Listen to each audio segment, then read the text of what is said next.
Surprise team of the season, and this is for good and for bad. So it could be a player in here that surprised you because you thought they were going to have a season where they really took it to the next level and they flattered to deceive a little bit. Or it can be players in there that you weren't expecting to have a barnstormer of the season and they have gone on to. Start with yourself, Sani. Goalkeeper.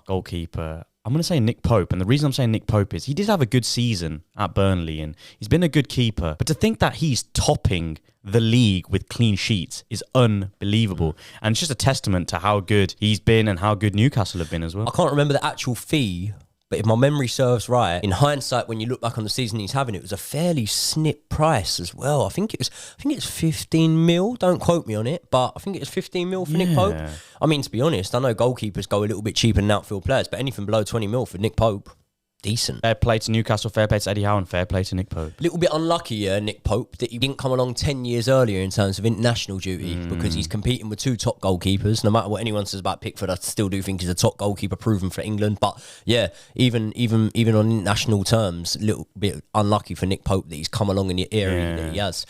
Let's go with your back four. So right back, I'm going Ben White. Now people are thinking, he should be in team this season, but who would have thought Ben White, coming from Brighton with the price tag that he had? 50 mil. 50 mil, centre-back, central defensive midfield player. He's playing at right-back and he's done an amazing job at Arsenal. Very solid defensively. And he's done all right going forward as well. He's helped Saka a lot on that right flank. So Ben White's really surprised me. He's done a fantastic job. And I mean, a lot of people are like, why is he not in the England squad? But again, it's always a funny one. Like you mentioned with Pickford, sometimes players just there. It's hard to push them out. And I think that's the issue with Ben White. A point you made on creativity there is quite a strong point to make as well. Because say, for example, when a player goes across, like you might say Dan Burn, I don't know whether he'll come up in your lineup later, but you might say about Dan Burn, it's like, do you know what? I didn't think you could go across and do a job, but you're doing a job in terms of you're a defender, yeah? Whereas Ben White's been creative. He has. I see Ben White whipping balls in the box, down that flank, feeding the more attacking players. Ben White's been good. Two centre-backs, no surprises. I'm going Sven Botman. Yep. And I'm going Fabian Schär. What a combination. What a combination, Joey. Again, it sounds like we're going for the Geordie army here, but they've been fantastic. Who would have thought? Fabian Schär, he's had issues over the year. Sven Botman, not really heard about. What a season they've had, Joey. Clean sheets galore, defensively solid. Like I said earlier, 8 goals conceded at home at St James's Park. It's an absolute fortress. Only one team's gone there and won a game there. Unbelievable, and that's the reason why I think they'll make the Champions League, because of that defence. What does it say? Goal scorers win you games. Defences win your league titles, albeit Newcastle aren't winning the league title, and Kevin Keegan's not going to love it, but not just yet, but they're doing amazing. And they're ahead of schedule, surely. Definitely ahead of schedule. And I mean, if you're a Chelsea fan, Man City fan, Man United, Liverpool, Big Six, you're going to be worried about what Newcastle can do over the couple of seasons. But those two defenders have been absolutely fantastic. Left back, this is where things get interesting. I was having a think about it. I'm going to go Marc Cucurella. Just because of you, Joey. This is the influence of Joey Knight. If you're ever on his podcast, he's going to influence you many ways. And Marc Cucurella is that reason because, my God, Joey, when you signed him, did you think he would be amazing for Chelsea? Do you know what? I actually didn't. But I didn't think he would be shit. He is... Oh, he brings out a bad side of me. Cucurella is awful. He's so bad. A lot of people go about, you read lists of Chelsea's biggest flops, and a lot of people go, Asmir Del Horno, there's a couple of fullbacks in there and whatnot. No. I've been going up to Stamford Bridge since I was like 8 years old. Cucurella is the worst we've ever seen. He is awful. And then people come for me in the comments, and go, he had a good game. He had a good game against Liverpool, good game against Dortmund. No, he didn't. No, he didn't. He just wasn't shit. He wasn't completely out of his depth in those games. Doesn't mean he had a good game. Do you know what I mean? If Man City are rolling everyone over 5-0 every week, and then they go to Bournemouth and they only beat them 1-0, do you go, oh well, we give Bournemouth the points to that one because everyone else are beating 5-0 and whatever. Yeah, no, they still lost. He's still shit. He's rubbish. He is awful. And what did we spend on him? 60 plus million or whatever? Oh my God, we'd be lucky to get 6 million. I ain't got a million to my name. I'll pay 6 million to take him. Has got lovely hair though. Yeah. Oh, great Barnett. In the middle, I'm going Palhinha for Fulham. Unbelievable. I'm really surprised because, again, unheard of. I'll be honest with you, I thought Fulham were going to go down this season. But he's been amazing. He's been the main reason why I think a lot of teams, especially in the upper half of the table, especially the top 10, are looking at him thinking, could we slip him into our team? Because he's been amazing for Fulham. I mean, I saw him at the Fulham Old Trafford Man United FA Cup game, and he ran the show, and he's a big reason why Fulham nearly got through until Mitrovic had his moment of madness. And then alongside him, I'm going for someone a bit more attacking. This might be close to home, but I'm going Eriksen. Now, the reason I'm saying Eriksen is because I thought, on a free transfer, not many teams were really interested in him. Spurs weren't really going for him. And I thought, is his issues previously with his condition going to affect him? And he's been a big reason why I think we've done well in our team. Do you know what? I would have really liked to put Eriksen in my surprise team of the season, but it was no surprise for me. Look, really? It looks like I'm really trying to take credit on this. But I remember it was actually the Soccer Saturday panel, right? Mm-hmm. I remember him talking about Eriksen signing for Man United and saying, yeah, a bit of a weird one, came out of the blue, but, as a squad player and whatever. And I remember sitting there thinking, like, have you watched the same fella that I've watched over the last decade almost, yeah? Because a squad player, rotation player.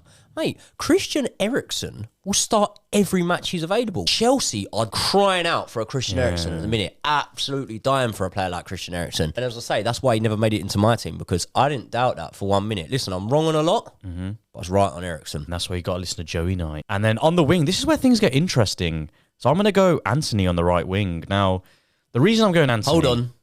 Good? Bad. I'm going to hold my hands up. I'm going to say I've seen him a few times. I know it's his first season and people can be like, I'll give him the grace period, granted. But I've never seen a player before who's so one-dimensional that isn't that good. No, he's not one-dimensional, mate. I mean, he don't cut in on that left foot all too often, does he? He thinks he's prime Robin, but even then he gets dispossessed a lot. He actually has got a good left foot when he comes in. I think he hit the bar or the post or whatever the other night. It's very good. The only problem is, he's gonna do it. He's like the boxer that's only got one punch. It's a hell of a punch. But my God, he's Deontay Wilder. He is. He is the Deontay Wilder of Man United. You know how to stop him, that's the problem. Exactly. And it's so easy. And the problem is, I don't know why, if he's paralysed in his right leg or he just refuses to use it. But I just thought we were getting a player that could have done something for us this season. I just don't think he's been at the races. And I'm hoping I get proven wrong next season and he turns up. But I just think Anthony, unfortunately, has surprised me in a bad way. On the left, I'm going Mudryk. I know it's early, but that price tag, Joey, you pay that money, I'm expecting a bit more than that. And he surprised me in a bad way, because a lot of people, when he was going to go to Arsenal, were going like, he's an amazing signing for Arsenal, he's going to do so well. But at Chelsea, other than that Liverpool game, I hadn't seen much of him, to be honest. All I knew, he was nearly like money on him to sign for Brentford at one point. But yeah, I can't argue it. Hopefully he'll come good. Again, to use another boxing analogy and boxing comparison, like in boxing, like young fighters are a lot more arrogant and that actually helps them sometimes until they hit that stumbling block, because ignorance is bliss. And, the arrogance and confidence of young players. The only thing with Mudryk is like he's been open in the fact that he's not that confident. And yes, in today's age, when we talk about, people's mental states and that, yeah, it's a good thing, I get that. But at the same time, I'd rather a bit more brash arrogance from a young player that we sign. You look at similar sort of age range, not that he's a sign, he's an academy graduate, but like a Brower, he comes into the team confident, brash, chasing down every ball. Mudryk, a couple of times I've seen him and I'm like, I just want to give you a shake and just say, mate, come on, It's a shame because, like you mentioned, he's coming to a new league, new managers, etc.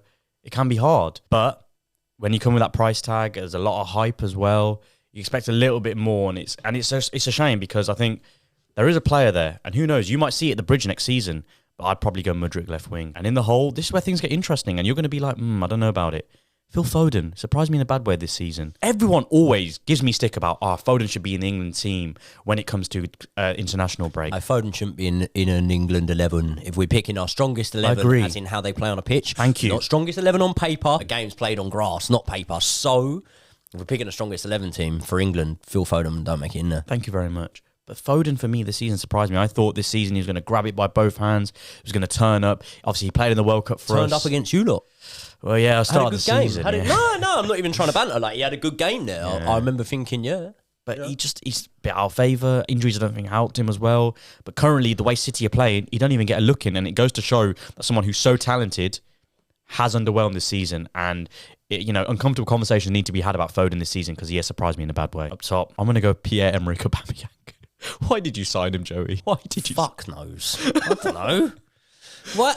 Mate, I said before, like, why do we sign half of them? Aubameyang, he's pony. I don't get it because I thought you might have found a player who's going to get at least 10 league goals for you. Yeah, that's it. Yeah, I wasn't sitting there going like, "Oh yeah, we signed Aubameyang. This is going to be." I didn't expect him to like, be top scorer in the league or whatever. But considering like Mason Mount was our top scorer of the season before, I expected Aubameyang to be able to outscore him. He hasn't always been given the opportunity. I get it a lot in my comments. People say, "Oh, disrespect to Aubameyang and whatnot," but at the same time, it's just like, I don't know, man. I don't know what we were expecting of that. Listen, there's some players that have surprised us in a good way in this team. There's some players that surprised us in a bad way in this team. But let us know in the comments what you think would be the most surprising XI for the Premier League this season.